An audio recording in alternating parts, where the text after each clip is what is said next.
Logic and logical fallacies are fundamental elements in the domain of critical thinking, tools that enable individuals to analyze arguments and make sound judgments. Logic, in its essence, is the study of reasoning, and it provides a framework for evaluating whether the conclusions drawn from premises are valid or not. Logical fallacies, on the other hand, are errors in reasoning that undermine the logical validity of an argument. Understanding these concepts is crucial for anyone aiming to develop strong analytical skills and make reasoned decisions. Logic can be divided into two main types: deductive and inductive reasoning. Deductive reasoning starts with general premises and moves towards a specific conclusion. If the premises are true and the reasoning is valid, the conclusion must also be true. For example, consider the classic syllogism, "All men are mortal." Socrates is a man. Therefore, Socrates is mortal. Here, the conclusion follows necessarily from the premises.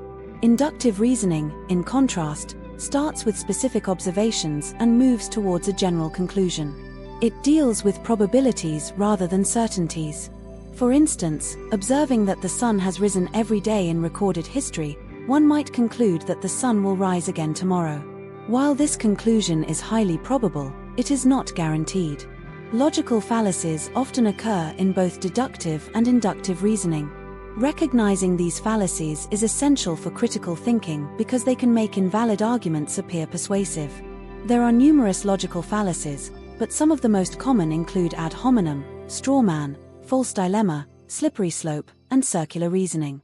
An ad hominem fallacy attacks the person making the argument rather than the argument itself. For example, if someone dismisses a scientist's findings on climate change by saying, "You can't trust his conclusions because he's a known liberal," they are attacking the person rather than addressing the scientific evidence. This type of fallacy diverts attention from the actual issue and undermines rational debate. The straw man fallacy involves misrepresenting an opponent's argument to make it easier to attack. Instead of addressing the actual argument, the person creates a distorted version of it and then refutes that version. For example, if one argues for reducing military spending, a straw man response might be, "My opponent wants to leave us defenseless against our enemies," which exaggerates and misrepresents the original argument. A false dilemma, also known as a false dichotomy, presents only two options when, in fact, more options are available.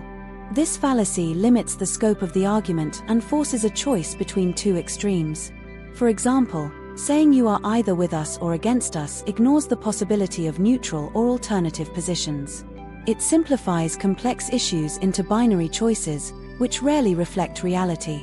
The slippery slope fallacy assumes that a relatively small first step will inevitably lead to a chain of related events culminating in a significant, usually negative, effect.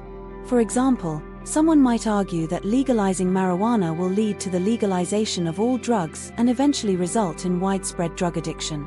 This fallacy overlooks the possibility of stopping the progression at some point and ignores other factors that might influence the outcome. Circular reasoning, or begging the question, occurs when the conclusion of an argument is assumed in the premises. For instance, saying "we must have stricter laws because it's important to have stricter laws" uses the conclusion as a premise without providing any actual evidence or reasoning to support it. This fallacy creates a loop that fails to establish any new information or proof. Beyond recognizing logical fallacies, critical thinking also involves evaluating the strength of arguments and the evidence supporting them. An argument consists of premises and a conclusion, and the connection between them needs to be both valid and sound. Validity means that if the premises are true, the conclusion must follow logically. Soundness adds the requirement that the premises are actually true. An argument can be valid but not sound if it is based on false premises. Critical thinking also requires an understanding of the burden of proof, which is the obligation to provide evidence to support a claim. In debates and discussions, the person making a claim typically holds the burden of proof. Without adequate evidence, the claim should not be accepted. Shifting the burden of proof onto others, asking them to disprove the claim, is a common but flawed tactic. Another important aspect of critical thinking is recognizing biases, both in oneself and in others. Cognitive biases are systematic patterns of deviation from norm or rationality in judgment.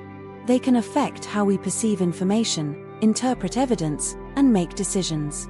Common biases include confirmation bias, which is the tendency to search for, interpret, and remember information that confirms one's preconceptions, and the availability heuristic, which involves overestimating the importance of information that is readily available, often because it is recent or vivid. To mitigate the impact of biases, it is essential to approach arguments and evidence with an open mind and a willingness to consider alternative perspectives. This involves being aware of one's own preconceptions and actively seeking out information that challenges them. Critical thinkers must also be able to distinguish between correlation and causation. Just because two events occur together does not mean that one caused the other. Establishing causation requires more rigorous evidence and reasoning. Additionally, understanding the difference between necessary and sufficient conditions is crucial in logical analysis. A necessary condition is something that must be true for a statement to be true, but on its own, it may not be enough to guarantee the truth of the statement. A sufficient condition is something that, if true, ensures the statement is true.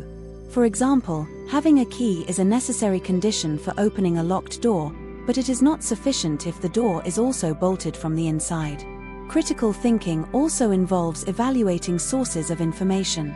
In an age of information overload, it is essential to assess the credibility, reliability, and relevance of sources. This includes considering the author's expertise, the publication's reputation, the evidence provided, and the presence of any potential biases. Peer-reviewed academic journals, reputable news outlets, and official reports are generally more reliable than anecdotal evidence, blogs, or social media posts. Effective communication is another vital component of critical thinking. Being able to articulate one's arguments clearly and coherently, as well as understanding and responding to others' arguments, is crucial in discussions and debates. This involves not only logical reasoning but also an awareness of rhetorical techniques and the ability to engage in respectful and productive dialogue. In sum, logic and logical fallacies are central to the practice of critical thinking. Logic provides the structure for evaluating arguments and ensuring that conclusions follow from premises in a valid and sound manner. Recognizing and avoiding logical fallacies helps prevent errors in reasoning that can lead to false conclusions. Critical thinking also requires an understanding of the burden of proof, biases, correlation versus causation, necessary and sufficient conditions, evaluating sources, and effective communication. By developing these skills, individuals can enhance their ability to analyze information, make reasoned decisions, and engage in rational discourse.